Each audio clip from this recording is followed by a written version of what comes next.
Hello, you beautiful human you. I wanted to chat about something that's a little different. We're going to talk about the art of non-attachment. So what do I mean by that? Sometimes as humans, we can get really, I don't know if stuck is the right word, invested in things happening a certain way in a certain time frame with certain results.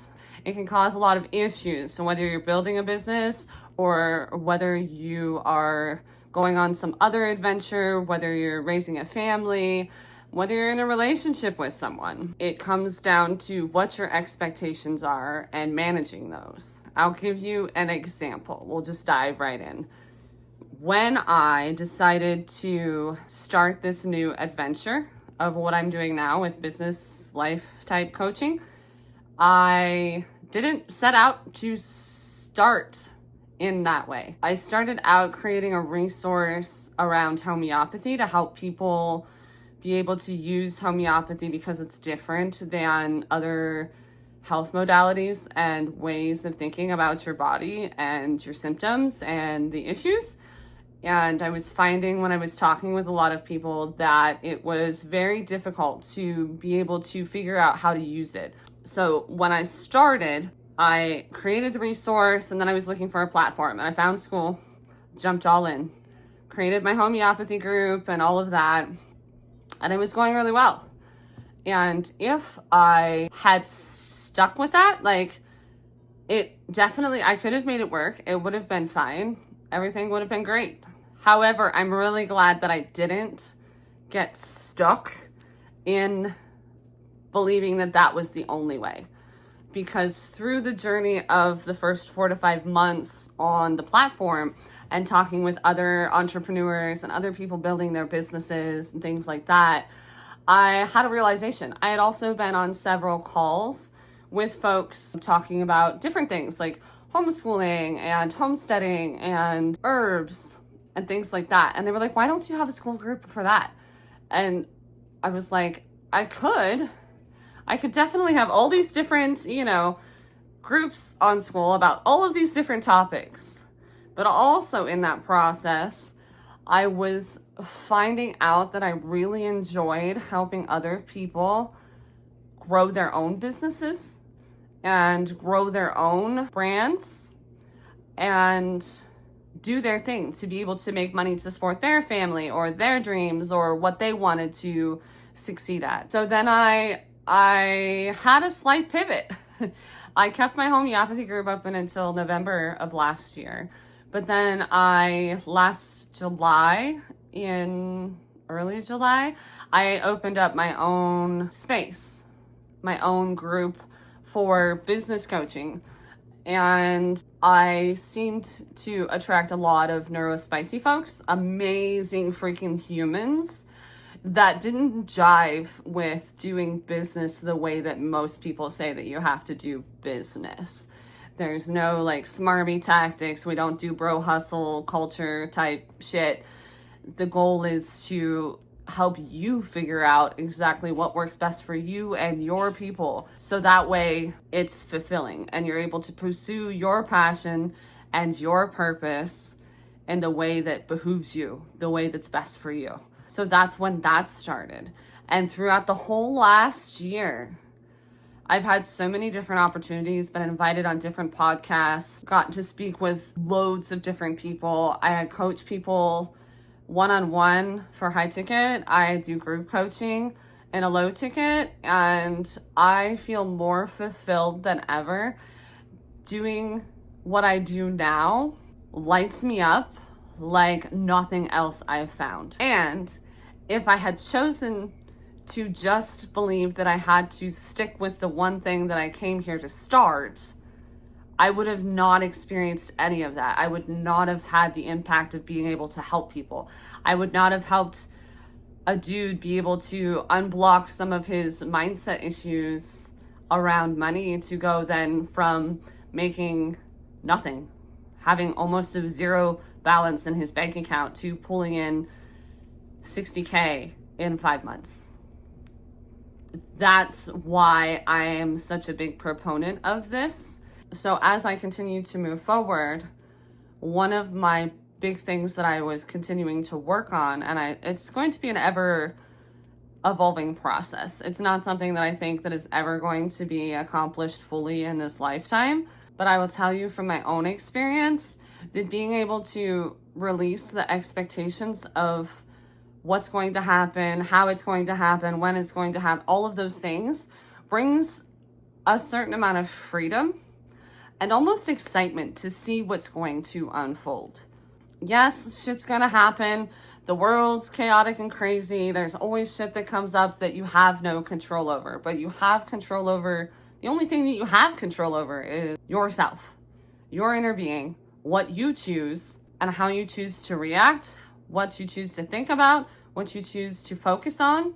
So I guess I want to challenge you to get curious. That's one of my favorite phrases, and a lot of people that I work with, I challenge them to get curious, whether it's asking yourself why a certain thought pattern is popping up, why you feel compelled to do a certain thing or think a certain way. And I know that's also scary because we're brought up with certain beliefs and certain thought patterns, and we absorb things from our parents and society and school and religion and all of these different places, right? But a lot of the times as adults, we don't even realize that we're on autopilot. We're running on autopilot in so many areas of our life, and we get to choose to decide to get curious.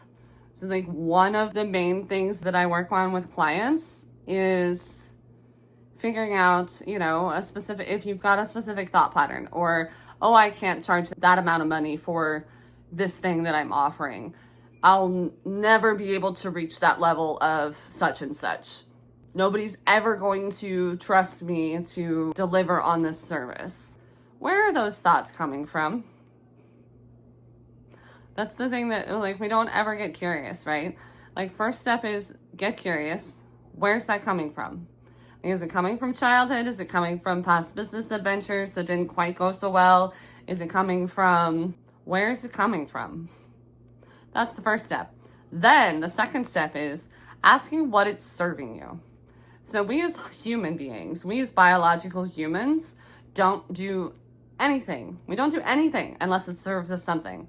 And I know that there will be folks out there that will challenge me on that. But when you really get down to it, even in your relationship, well, I don't want to do this, but you still do it anyway because you love the person, right? And you want to have that exchange with the other person in the relationship, and you value their attention and their love reciprocation and things like that. So if it's, say, for example, I could never charge that amount of money, figure out where it's coming from and what it's serving you. Maybe it's serving you in a manner that keeps you safe, right? Because you've been running on autopilot, it keeps you safe. It keeps you safe from scrutiny. It keeps you safe from people challenging your ideas and your thoughts. It keeps you also in kind of like a martyr type position, kind of like a woe is me, pity me kind of thing. And there is some sort of aspect in many of us humans that kind of enjoys that in a way. And so it doesn't mean that that's bad. You just have to decide if what it's serving you is actually still what you want it to serve you, right? Maybe you dig around and you figure out that, oh, this is serving me this, but this that it's serving me is keeping me stuck. And so that I'm never going to be able to reach this level without digging into this and rewiring my brain to not want this anymore, right? And once you shine a light on it, it's much easier to then notice when your thoughts are running in that way again, and you can decide, hey, wait a second, I'm going to remind myself of what's true, remind myself of my desires and why I want to change this thing. And I will promise you that once you decide that you want to move in a different way, the universe or God will give you more opportunities to practice and be like, are you really sure you want that? So if you decide that and then you've got shit flying at you all different ways, then just remind yourself that it's going to be worth it, because you want to reach this level that you cannot reach right now because of these thought patterns and these things going on in your brain, and that it will be worth it, so that way you can become the version of yourself that can reach this goal that you have. There's another story I could share with you. So in my previous business that I had grown to 6 figures, in order to grow that to 6 figures, I had to make a choice. I had never gone live. It was a Facebook group community, and I was putting together outfits and clothing and things like that. And I realized that if I wanted to reach this goal that I had, or like reach the next level, I had to start going live. Even though it seems like on here and like in other spaces I'm in, I am kind of extroverted, I am actually introverted. I'm extroverted with people that I know and people that I'm comfortable with. Like with my clients, it's no issue, like one-on-one. But like the thought of going live on camera and not knowing who was on the other end and like, you know, doing this, it was very scary. It's like, what if this happens? What if this happens? You know, all of those things that we talked about on a previous video. It's like, you know, fear of failure, fear of being seen, all of these things. But I had to figure out, like, what did I really want? Like, was choosing to not do this thing really worth me staying stuck and not reaching this thing that I really desired and that I wanted, and helping the people that I knew I could help, even though it was just clothes, but being able to help people feel more confident in their skin and what they're wearing and feel beautiful, right? Those are all valid things too. So in order for me to be able to grow and to grow my business, I had to do this thing that I was scared to death of doing. But you know what? I decided I was going to jump in. And the first 3 or 4, you know, whatever, were probably really crappy. I probably looked like I didn't know what I was doing. I probably looked like I was maybe scared to death. I probably didn't say all the right things that I was supposed to say. But you know what? The more that I did it, the easier it became and the better I got at it. And then the more people started watching and the more my business grew. And that's how I reached where I wanted to go, because I made that hard decision and I took the messy action. And I decided that what I wanted was worth more than what I was afraid of. And when I first started that business, I had no idea that I needed to go live, right? So it's like, if I would have just stayed in that, oh, well, I've grown it this far, I don't need to do this, then I would have stayed stuck. And I wouldn't have been open and been able to reach as many people or grow my business as much as I wanted to. So that's where it's really important to be aware of your expectations. And are they valid? And I'm not saying don't set goals, right? Like I know a lot of folks like to have their to-do list and like to set quarterly and annual goals, 5-year goals, 10-year plan, all the things, right? Which is perfectly fine. But the more that you can just let go of the vice of holding on to exactly how that's going to happen, then when certain opportunities present themselves to you and doors open, you get to decide. You know, does this move me forward in my business? Does this move me forward in a manner that I desire? Or does it not make sense, right? You can pause for a second and think about, like, what is that goal? Like, is that this thing, you know, just another woman in a red dress, like something to distract me? Or is this something worth exploring? Something worth, you know, seeing what happens? And there's been several times along the last year where I've had things open up like that and kind of give way to not switching what I'm doing, but it's like a different perspective or a different add-on or a different way of doing things that actually helps my long-term goal even still, and also helps me make relationships with other amazing humans that then could also bring other elements later on down the road. So I'm much more like, once you get past that, is this going to help me? Like, is this going to be beneficial for me and my business and for the other person, right? If there's another person on the other side of this door that's opened, or is it just a distraction? Like, and sometimes like you'll attempt something, you'll dip your toe in and then you'll realize it's not for you. And it's okay to say, this is not for me. Like, I'm glad I tried it. This is what I learned. Maybe it's just that you learned that this is not the right time, the right thing, the right whatever. And it's okay to go back to what you were doing. That's the other thing, right? Like, we're not stuck. Like, you can try something to see what happens, like, and learn from that. And then if you go back to originally what you were doing, then that's okay. Like, that's another part of like being human, and like this whole adventure of growing a business or having a relationship or having a family or traveling. Like, you know, the more that you can release the reins, the more amazing that things can become. And yes, some learning lessons are more painful or take longer or not as fun. However, once you've learned that lesson, you can move forward, realize it wasn't a mistake. Everything in life is a learning lesson, in my opinion.